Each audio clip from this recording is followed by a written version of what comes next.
Vigencia de la piqueta, de la evolución a la mutación. Sevilla en el tiempo pretende ser algo más que un repaso actualizado a la fisonomía de la ciudad.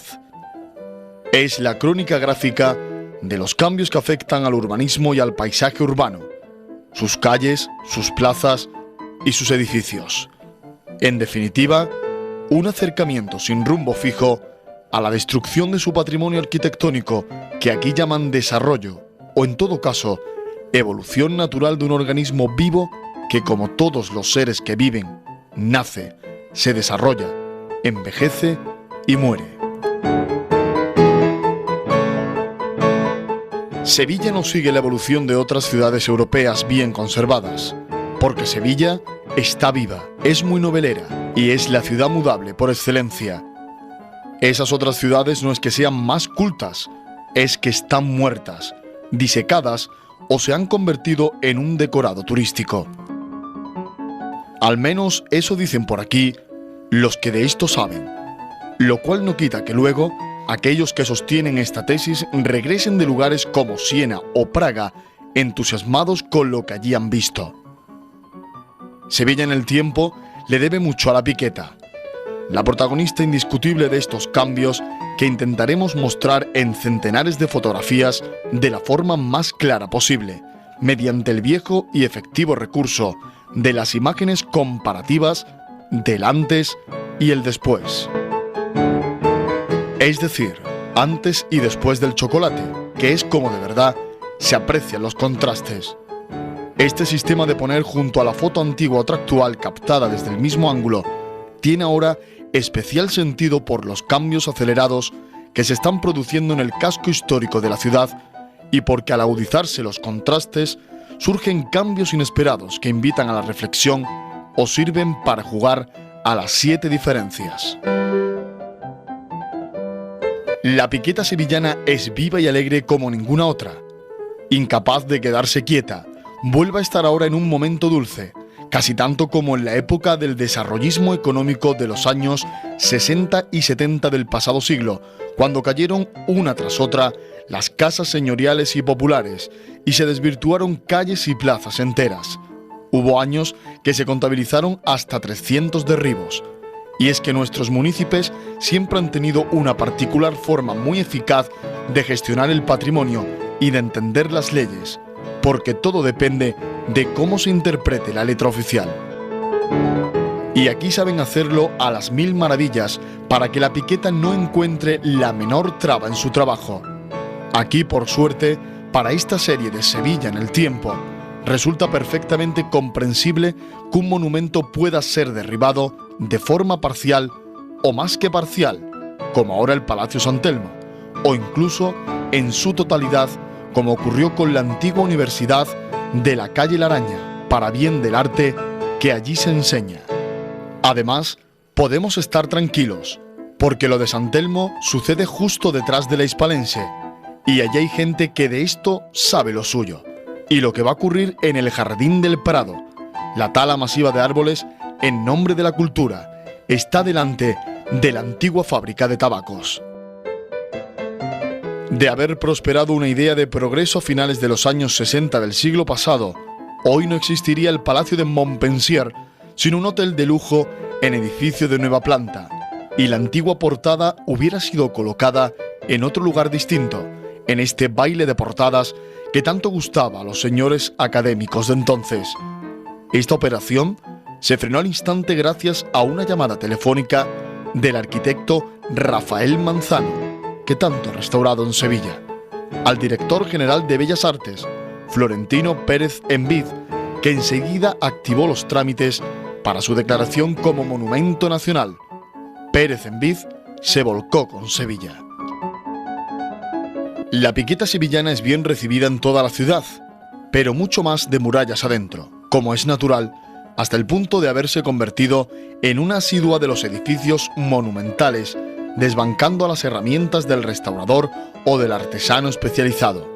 Su canto es bello, pues emite un sonido que ya es inseparable al de las campanas de las torres y de las espadañas, así de familiar. pero según cómo se mire. La piqueta puede tener también una significación siniestra, como el tic-tac del reloj de Ramón Gómez de la Serna, que son los golpes de pala que va cavando la tumba. En este allanamiento de moradas, no sería extraño que en un futuro cercano, la piqueta, bañada en plata, entre y se quede para siempre en el escudo de la ciudad. Se lo merece de pleno derecho la muy noble y heroica piqueta de Sevilla que renovó, ensanchó, drenó e higienizó la ciudad, la que fuera instrumento utilísimo en las manos de la Junta Revolucionaria de 1818 y en otras juntas venideras, para sanear la ciudad, liberarla del cinturón de las murallas y de sus vetustas puertas, y de paso quitar de en medio unas cuantas iglesias como la de San Miguel, también documentada y explicada por Álvaro Pastor Torres, que impedían el progreso de la ciudad. Esto ocasionó a Mateos Gago no pocos dolores de cabeza, porque entonces la Comisión de Monumentos, a la que él pertenecía, no era como ahora y se tomaba las cosas muy a pecho, y eso frenaba el progreso. La piqueta es un emblema agradecido que los políticos saben utilizar muy bien. Hay dos fotos inolvidables que la elevan a símbolo cumbre, mucho más alto y presente que el Girardillo. La primera es cuando Miguel Primo de Rivera, subido a la altura de la espadaña del convento de Santo Tomás, alza la mano y da la señal simbólica del primer piquetazo, el 16 de enero de 1927. El edificio ya estaba condenado a muerte, pero le faltaba ese gesto decidido, culto y sensible para que cayeran sus muros y sus patios. La segunda imagen es todavía más realista y es el propio alcalde, Isacio Contreras, el que agarra con fuerza la piqueta e inicia el derribo del convento del Pópulo el 14 de septiembre de 1935. Son dos ejemplos de la fuerza populista de la piqueta sevillana. No puede olvidarse el duro trabajo que tuvo que realizar la piqueta con el conde Halcón durante sus dos etapas como alcalde. De ahí su apodo de alcalde palanqueta. Derribó los caños de Carmona y promovió varios ensanches. Con la demolición en 1945 de la aduana y las naves que allí había de las atarazanas, se inauguró un nuevo ciclo piquetero, muy largo y espectacular, que iba a ser historia durante 30 años, activándose con energía a partir de 1964, porque los políticos supieron entender muy bien lo que significaba para Sevilla la declaración, en esa fecha, de conjunto histórico-artístico. No había tiempo para ocuparse de todo el caserío, así que tuvieron el acierto de cargarse un barrio medieval entero, el de San Julián, allá por 1960, con el pretexto de incorporar buenas zonas verdes que en la práctica quedaron reducidas a pequeños arriates que terminaron en plazas de aparcamiento. Luego, no es que la piqueta parara, sino que se relajó un poco mientras se hacía el catálogo de los edificios a proteger para que la piqueta supiera después dónde operar, como así ha sido y sigue siendo. Y así debe ser. Fíjense si los planes sectoriales de protección son efectivos para las mejoras urbanas de Sevilla, que cuando se aprobó el de Triana hace pocos años, incluía por lo menos 40 casas catalogadas que ya no existían. Lo mismo pasó en la Huerta de la Salud, que el día que se dio la noticia ya no quedaba nada que proteger. Es como lo del síndrome Castelar, la calle que tiene una acera totalmente renovada y otra casi intacta. Eso está pasando en Pajés del Corro y pasará seguramente en La Palmera, porque los técnicos del Tiralíneas solo han protegido una de las aceras de ambas calles para no entorpecer el camino engrasado de la piqueta. 30 y tantos años más tarde de lo de San Julián, el ensanchismo volvía a estar de moda, pero solo en Sevilla, con gran suerte para coleccionables como este, donde se aprecia el progreso, porque en urbanismo, que es el ayuntamiento, claro está, entendieron que el trazado urbano del barrio de San Luis, de tradición almohade, estaba íntimamente relacionado con el consumo de droga, es decir, que a calles más estrechas y fuera de alineación, pues más consumo, e intentaron eliminarla con el tiralíneas. Un experimento pionero en Europa, sorprendente y de gran trascendencia, cuyo resultado en lo social aún no se ha revelado públicamente. En cuanto al arquitectónico, parece ser que todas las casas, aparte de viejas, estaban fuera de alineación, así que no ha sido fácil eliminarlas. Avisamos de que aún queda alguna más en pie para que continúe el proceso de modernización por si es posible recabar más fondos europeos, quizás de la UNESCO o del ICOMOS, que está más cerca. El extraordinario libro Arquitectura Civil Sevillana, de Francisco Collantes de Terán y Luis Gómez Stern, editado por el Ayuntamiento, ha sido de gran utilidad para la higienización de Sevilla, pues en él se recogen todas las casas importantes donde la piqueta podía actuar libremente y sin problemas. La obra fue editada con gran profusión de fotos y detallados planos que facilitaron el trabajo al especulador, que podía saber así los metros cuadrados de cada caserón y calcular la rentabilidad del solar. Y la cosa funcionó, y prueba de ello es que el libro se llenó de letras D de derribo en las casas viejas que iban desapareciendo. No obstante, siempre hubo y hay excepciones de retrógrados que quieren paralizar el ciclo natural y vital de la ciudad. La Giralda podría haberse renovado si no fuera por la cabezonería del rey Alfonso el Sabio, que no consintió que tocaran un solo ladrillo del alminar. Podríamos tener ahora una Torre de Loros menos rechoncha y más de acuerdo con los tiempos, pero lo impidieron personas tan inmovilistas como Demetrio de los Ríos, al que luego, muchos años después, le echaron merecidamente abajo la casa, que era también la de su hija Blanca, la escritora. Otro duro de roer era Joaquín Romero Murube. Siempre con los cielos que perdimos, dale que te pego.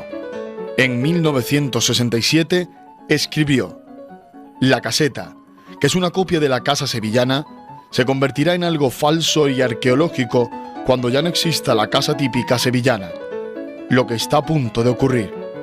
Y acertó. Pero nada pudo hacer desde su bendito alcázar para evitar el corte del río o la demolición de la Plaza del Duque. Cosas de poetas, decían.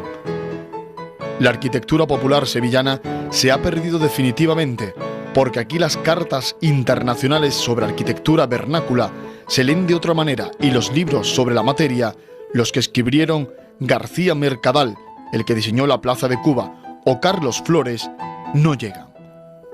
El que quiera estudiar la arquitectura sevillana tendrá que hacerlo a través de la fotografía o visitar el Reducto, un hotel muy particular que otro loco del patrimonio histórico, el Duque de Segorbe, ha rescatado y restaurado en San Bartolomé, barrio que conserva hoy el viario intacto gracias a su labor, demostrando con la sociedad pro Sevilla que también es rentable conservar la ciudad.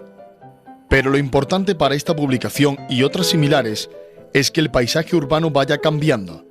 Y eso empezó a notarse hace varias décadas. Primero en la Plaza de Santa Marta y luego en la del Cabildo, cuando los sevillanos empezaron a interesarse tanto o más por las postales y las fotos en sepia de temas sevillanos que por las monedas y los sellos. A finales de la década de 1970 se oyeron voces incómodas contra la Carta de la Cartuja y a favor del indulto de una serie de edificios que corrían peligro: el Palacio de Altamira, el Puente de Triana y Villa Pepita, entre otros. Los gritos procedían del Colegio de Arquitectos. Eran aún muy jóvenes e ingenuos, pero el tiempo y el ritmo sonoro de la piqueta pusieron las cosas en su sitio, y hoy, por fortuna, el Colegio de Arquitectos deja que la piqueta haga su trabajo con la colaboración impagable de la Comisión Provincial de Patrimonio Histórico. Por aquellas fechas, el Jardín del Valle fue salvado gracias a la movilización ciudadana y asociaciones como Andaluz, cuando era Andaluz, y a diversas campañas de la prensa, pero sobre todo a José María Benjumea Fernández de Angulo, delegado de Bellas Artes e impulsor de los Amigos de la Catedral, que tanto hicieron por nuestro templo mayor, empezando por la recuperación del gran retablo gótico de Dancart. La etapa de Adelfa, corta pero muy productiva, cambió la mentalidad de la ciudad e hizo que las autoridades culturales se fijaran no solo en los monumentos, sino en el valor que para un conjunto histórico-artístico tiene el caserío y la trama urbana. Coincidió con una etapa decisiva de Luis Uruñuela y Víctor Pérez Escolano, alcalde y delegado de urbanismo, respectivamente, que con el primer ayuntamiento democrático de la monarquía de don Juan Carlos frenaron el proceso de la destrucción de la ciudad a manos del Prica. La piqueta tenía muchos lugares donde picar y pasó al patio de los Naranjos, que por entonces lo estaban renovando para la Expo de 1992, y también entró en la Colombina, pero no hicieron falta sus servicios porque la cubierta se hundió sola sobre las incunables. Nos quedó una nave del Lagarto absolutamente higienizada, sin pátinas, sin sustancia y sin el artesonado que solo trae carcoma, y pusieron unos hermosos vagones de metal y cristal para la venta de recuerdos turísticos valencianos que son hoy por hoy la gloria de la catedral.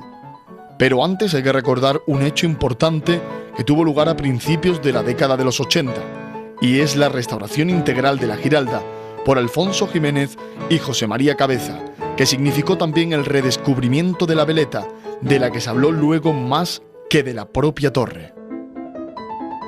Parece que a los calonges no les debía agradar demasiado la visión de la fachada posterior del sagrario en el patio de los Naranjos, y lo resolvieron tapándola con unas covachas de metal. Y como eran muy feas, cortaron a los sevillanos el libre acceso al patio almohade, y la gente empezó a olvidar cómo era aquello y lo que había en la catedral, que se llenó de vallas, y muchos se preguntaban ¿para qué servía un templo tan enorme? La ciudad ha llevado con dignidad su ciclo vital. La destrucción-sustitución sistemática de su caserío funciona perfectamente.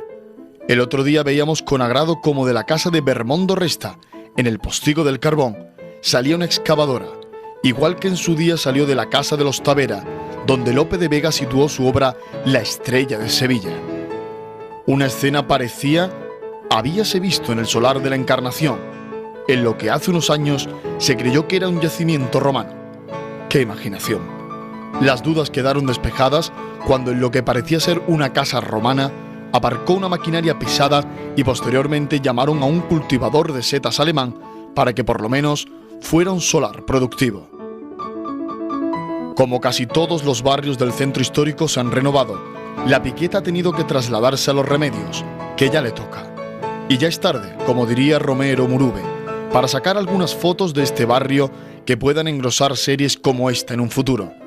Series que se extenderán, sin duda, al Aljarafe ya perfectamente cementado, sin campos ni bichos molestos, donde la piqueta es de oro y goza también de mucha libertad, adaptándose perfectamente a las zonas arqueológicas que allí abundan, como el dolmen de Montelirio, demasiado arcaico ya, cuyo entorno será por fin renovado y saneado, y quizás drenado y hasta higienizado, según mandan los tiempos, gracias a los informes de la Delegación Provincial de Cultura.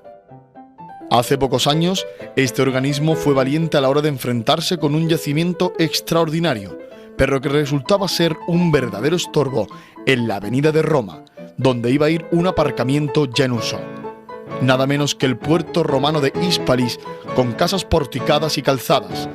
Pero, ¿quién sabe hoy latín?, pensaron, y solucionaron el problema. Sin embargo, en los últimos años no todo va bien, primero porque ya apenas queda nada que derribar. Y si es por mudar, la ciudad ya ha mudado hasta la piel, y hay que felicitarles por ello porque ahora la piel es mucho más sensible que antes. Qué tacto tan suave frente al rudo adoquín, pero algo no funciona. Se ven las caras de preocupación de los urbanistas, de los geógrafos urbanos y los botánicos cuando se asoman al solar del antiguo mercado. Los planes no han evolucionado como se esperaba.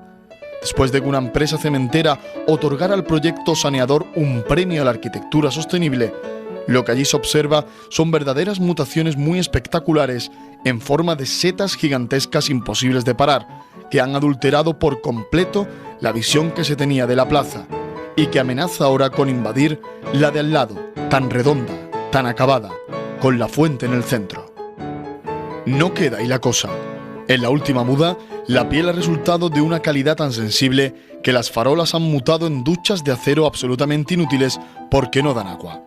Por si fuera poco, el jardín público más antiguo de Europa, la Alameda, ha mudado también la piel, que ahora en vez de ser de albero, es de cemento cuarteado. No es una piel sensible, pero debe padecer alguna enfermedad rara porque se le está borrando el color y las farolas han perdido la rigidez de tal manera que se han arqueado como sauces llorones. Para colmo, en la avenida se ha producido otra mutación sorprendente. Los árboles de gran parte son ahora postes de hierro gigantescos, catenarias le llaman, y el tranvía ha engordado tanto que se atasca en la Plaza Nueva y no es capaz de girar por Méndez Núñez, e incluso los expertos, a partir de ciertos indicios, han anunciado la posibilidad de que los postes puedan mutar de nuevo a un estado anterior fernandino, lo cual, de llegar a ser cierto, produciría tal bochorno en la ciudad que más de uno llevaríamos puesto el antifaz con nariz incluida, por vergüenza ajena, como los padres de Woody Allen. Todo un caos que habrá que ir documentando para el antes y el después, que ustedes, lectores, recibirán el domingo en un DVD muy completo, del que se extraerán solo algunas fotos para las láminas que se editarán cada semana con el diario ABC. Esta obra va dedicada a todos los amantes de Sevilla, y en especial a los que por ella han luchado y siguen haciéndolo, a los que dejaron el testimonio documental de la fotografía, a los que denunciaron públicamente desmanes urbanísticos como Joaquín González Moreno o Abel Infanzón con su monumental serie diaria Casco Antiguo en las páginas de ABC de Sevilla, que tanto incomodaron a los partidarios de la piqueta saneadora, a las asociaciones como la Antigua Delfa, Andaluz, en la época que contaba con su sección de urbanismo, Benbasó, ADEPA o Asociación Histórica Retiro Obrero, a la Plataforma por la Casa del Pumarejo y a todas las entidades que conforman la Plataforma por los Parques y Jardines de Sevilla, con mención especial para los amigos de los Jardines de la Oliva. Sevilla en el tiempo se nutre, sobre todo, de las fotografías del archivo ABC y de las que Luis Hurtado Rodríguez viene realizando expresamente para esta obra, pero también incluye otras muchas que provienen de colecciones públicas y privadas, como la de J.L. Pérez Bendito, todas inéditas, la Hemeroteca Municipal, la Fototeca Hispalense que dirige el sabio Miguel Ángel Yáñez Polo o la Fototeca del Laboratorio de Arte de la Universidad de Sevilla. Nuestro agradecimiento a todas estas personas e instituciones.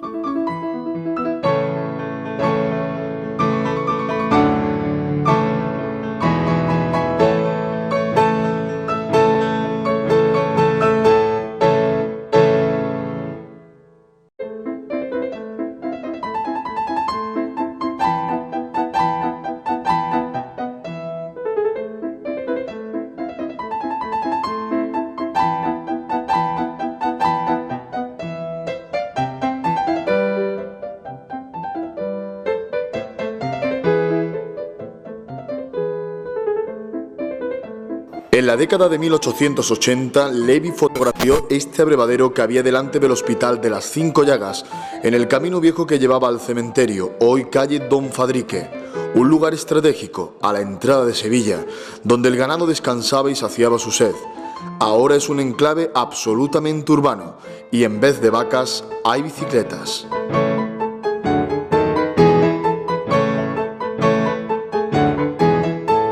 Con el tiempo, el abrevadero torneado que había delante del Hospital de la Sangre se renovó tal como se aprecia en esta foto de los primeros años del siglo XX, un fuste cuadrado con remate piramidal. La escena costumbrista es un instante de la vida cotidiana de esa Sevilla que tanto le debía al campo y a las huertas.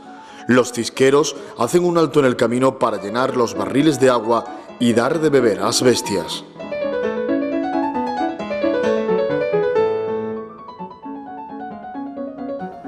La cámara ha retrocedido de espaldas al Arco de la Macarena y ha congelado para siempre varias escenas simultáneas de la vida cotidiana de principios del siglo XX entre el Hospital de las Cinco Llagas y la muralla. La casa de la calle Resolana, esquina con Don Fadrique, ocupa el solar donde luego se construyó la del Bar Plata que aparece en la imagen actual. A la derecha hay un puesto de agua y delante, junto al abrevadero, otro de melones. Todos, grandes y pequeños, están en medio de la calle, sin tráfico, sobre los grandes adoquines de Gerena. Faltaba el puesto de calentitos.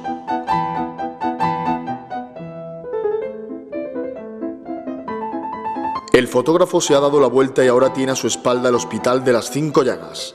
De todo lo que se ve en la imagen antigua, hoy solo queda en pie la Puerta de la Macarena, que aún no tiene el azulejo de la Virgen. De nuevo aparece la fuente abrevadero en pleno uso y el puesto de la marquesina en el extremo de un grupo de casas que existían delante de la muralla. Ya funciona el tranvía eléctrico, pero faltan muchos años para la construcción de la Basílica de la Macarena. Hay un gallo suelto sobre el suelo terrizo.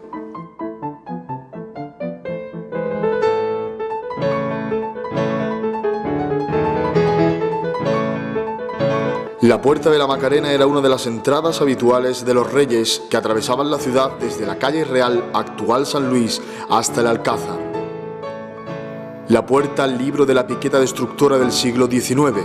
Su apariencia es el resultado de la reforma que sufrió en el siglo XVIII. A principios del XX seguía rodeada de construcciones muy modestas, pero hoy la muralla ha quedado totalmente visible y en la parte derecha puede verse la Basílica de la Macarena de blanco y albero, a tono con la puerta.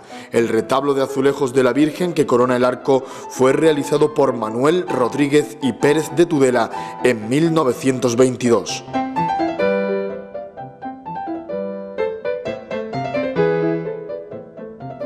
Distintas fases de la construcción de la Basílica de la Macarena. La primera imagen muestra los edificios que había antes del templo. En el arco hay un letrero que dice: La Macarena, Nuestra Señora del Carmen.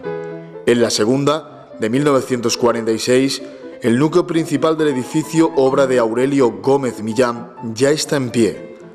Detrás asoma la torre de la iglesia de San Gil, donde entonces recibía culto la Virgen de la Esperanza Macarena. En la tercera imagen, el templo ya va tomando forma. Puede verse ya el pórtico, la espadaña y las dependencias de la izquierda. En el arco figuran los azulejos de la Virgen y en la cuarta foto se aprecia el templo ya terminado, un Viernes Santo por la mañana, durante la entrada de la cofradía.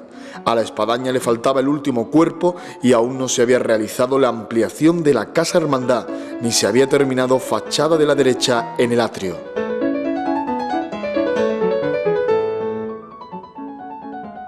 El interior de la Basílica de la Macarena en 1946, recién construida, blanca y austera, donde ya se aprecia el camarín de la Virgen, y en la actualidad, con toda la exuberante decoración que la caracteriza. Tres momentos de la cara posterior de la Puerta de la Macarena.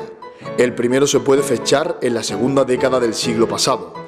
La casa adosada a la muralla es una barbería y en la Resolana predomina la arquitectura de tipo popular, aunque ya se ha construido el edificio del Bar Plata.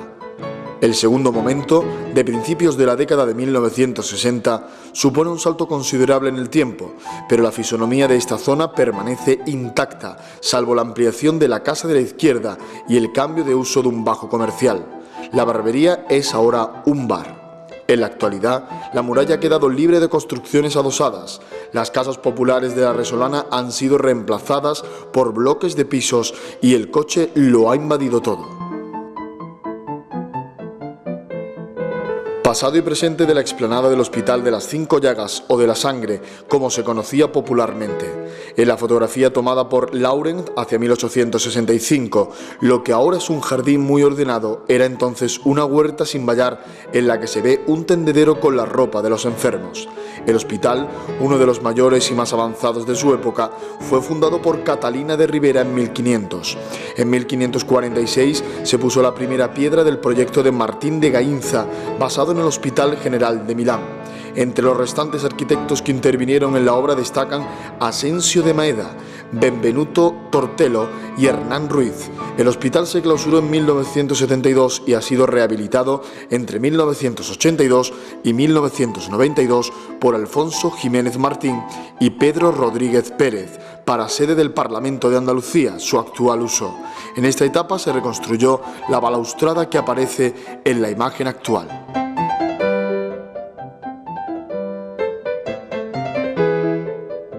Esta postal de comienzos del siglo XX muestra la fachada inconclusa de poniente del Hospital de las Cinco Llagas. La fachada y la torre fueron completadas en 1991 con buen criterio por Alfonso Jiménez y Pedro Rodríguez, mediante una interpretación esquemática de la traza original.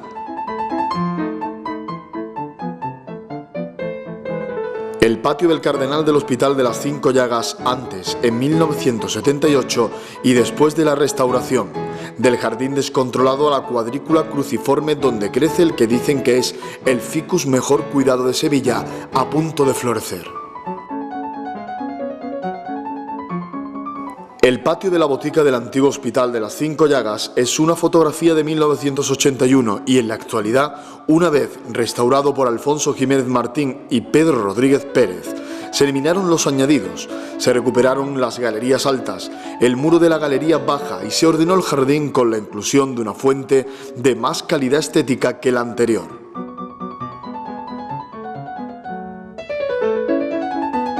La iglesia del Hospital de la Sangre es la obra más destacada de este edificio, que hoy es el Parlamento de Andalucía. Pieza clave de la arquitectura manierista española, fue proyectada por Hernán Ruiz en 1558. De su espectacular decoración colgada dice Fernando Chueca Goitía: el gran orden jónico del interior de este templo vuela sobre unos enormes repisones trasunto clásico del mozárabe. El retablo mayor fue realizado por Diego López Bueno, según diseño de Asensio de Maeda en 1601. Contiene pinturas de Alonso Vázquez. La piedra, libre de humedades, luce ahora más blanca.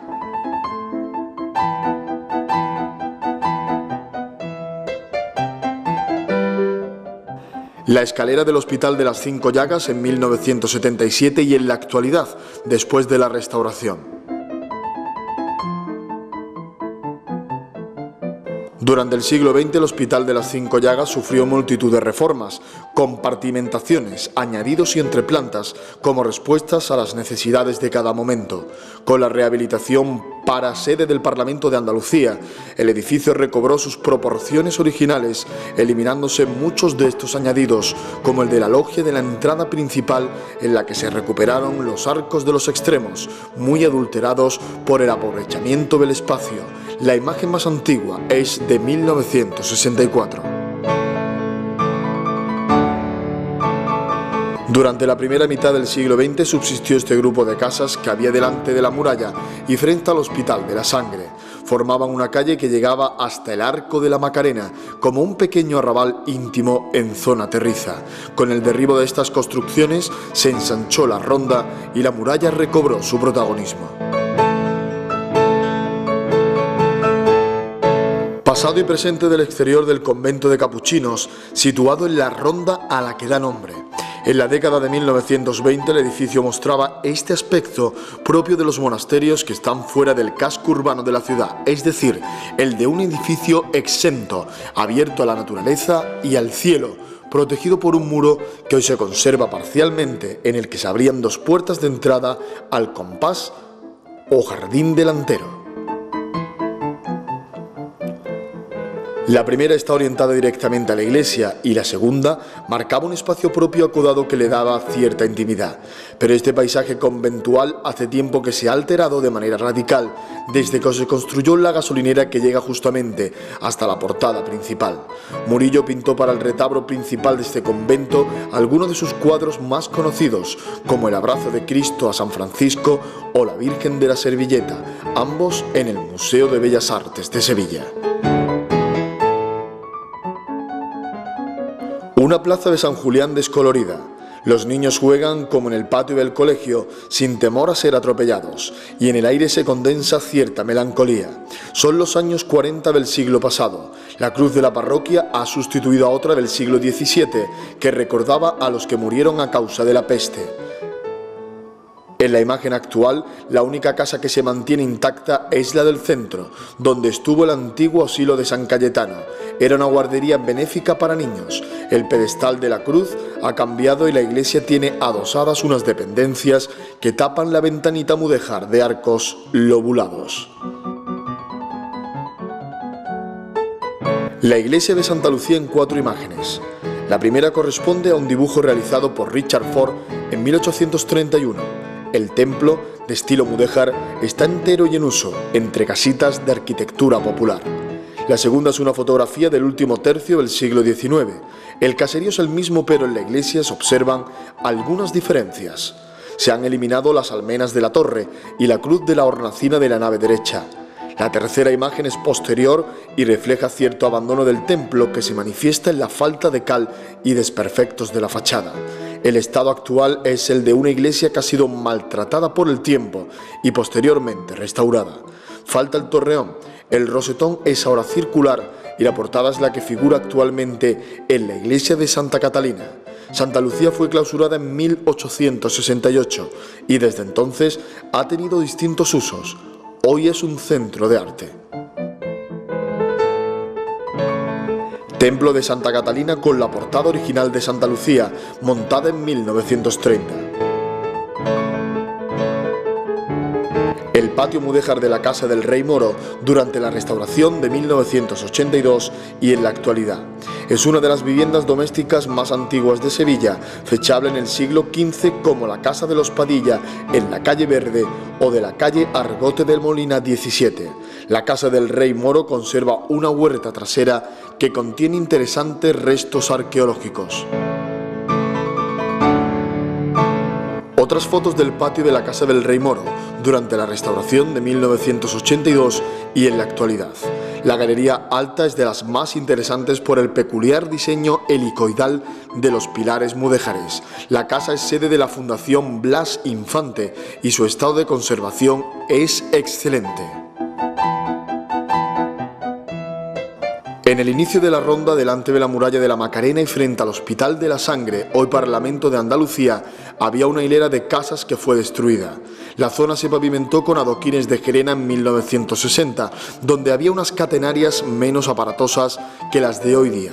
El edificio del fondo fue sustituido por el Hotel Macarena. La Casa del Pumarejo es un edificio representativo de la arquitectura civil sevillana del siglo XVIII y un símbolo social del sector norte del casco antiguo sevillano. Su balcón de esquina y los fustes de madera definen a este monumento que los vecinos, con imaginación, paciencia y la colaboración del barrio, lograron convertir en bien de interés cultural. Pero las ayudas prometidas para su restauración solo llegan a cuentagotas y la casa, llena de puntales, se cae a pedazos. Hay algunas diferencias entre las dos fotos, como las rejas que había en la planta baja. El lamentable estado en que se encuentra el patio de la Casa de Pumarejo, lleno de puntales, se hace extensible a gran parte del edificio.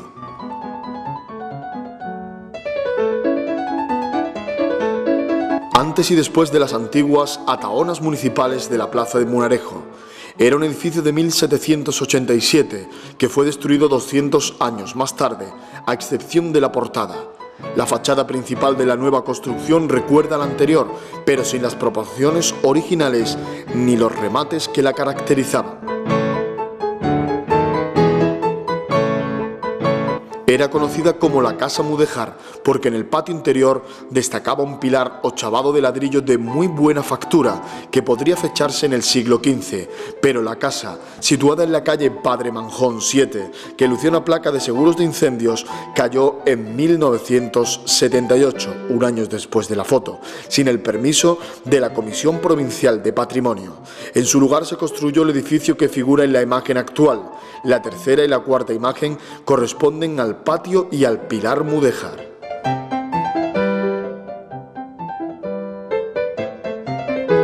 Pasado y presente del edificio San Luis junto al templo barroco del mismo nombre.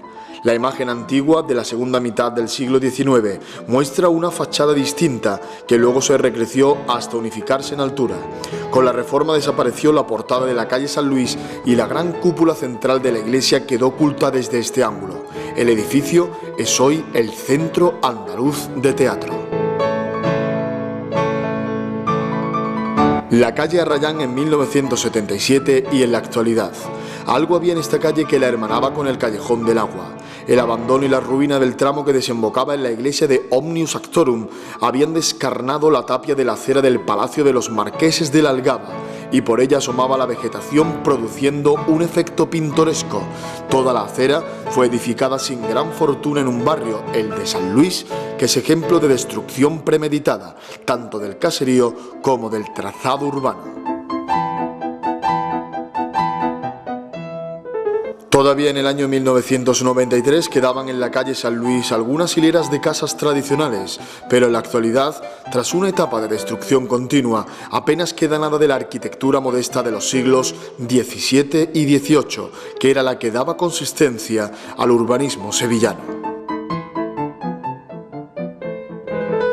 La cara posterior de la torre del Templo de San Marcos era la más castigada.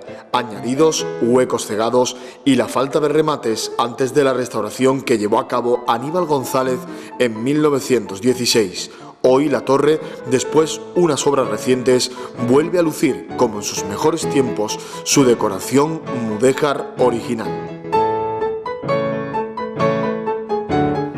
A mediados de los años 60 del siglo pasado, la Piqueta destruyó una de las mejores casas que había en Sevilla, la de los Tavera, luego Colegio de los Carmelitas, donde Lope de Vega situó su obra La Estrella de Sevilla. Esta era su fachada, que nada tiene que ver con lo que luego se construyó en su lugar, en la calle Bustos Tavera. Tenía buenos patios y una escalera con un zócalo de azulejos de gran interés, cubierta por un artesonado que hoy se conserva en el Museo de Bellas Artes. El patio principal de la desaparecida Casa de los Tavera, en la década de 1920. Pasado y presente de la Plaza del Lucero.